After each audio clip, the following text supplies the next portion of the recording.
അത്ഭുതങ്ങൾ തീർന്നിട്ടില്ല, അടയാളങ്ങൾ തീർന്നിട്ടില്ല കാലത്തിൽ ഈ ലോകത്തിൽ. എൻ്റെ പേര് ബിൻസി.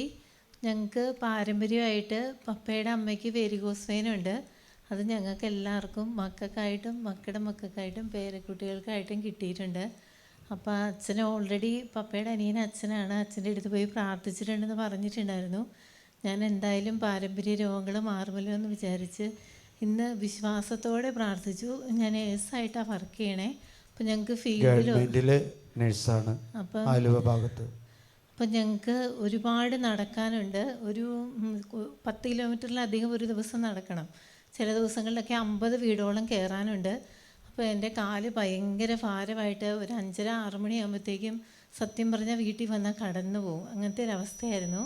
ഇവിടെ വന്നിട്ടും ബസ്സിൽ നിന്ന് എനിക്ക് ഇറങ്ങാൻ ഭയങ്കര പാടായിരുന്നു. ഒരു വിധത്തിലാണ് ഞാനിവിടെ വന്ന് പെട്ടത്. ആ പ്രാർത്ഥനയ്ക്ക് ശേഷം വിശുദ്ധ കുർബാനയ്ക്ക് ഞാൻ നന്ദി പറഞ്ഞ് പ്രാർത്ഥിച്ചു.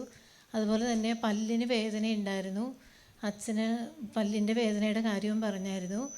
ഫുഡ് കഴിക്കാൻ ഭയങ്കര പാടായിരുന്നു. പല്ലിൻ്റെ വേദനയില്ല, കാലിൻ്റെ വേദനയും നീരിപ്പോൾ ഒട്ടുമില്ല. കാലിന് നീരുണ്ടായിരുന്നു, കാലിന് വേദന ഉണ്ടായിരുന്നു, വേരിക്കോസ് ഉണ്ടായിരുന്നു. വേരിക്കോസ് വേദന ഇപ്പം അതിങ്ങനെ നല്ല തടിച്ച് വീർത്താ കിടന്നെ, ഇപ്പം കാണാൻ തന്നെ ഇല്ല.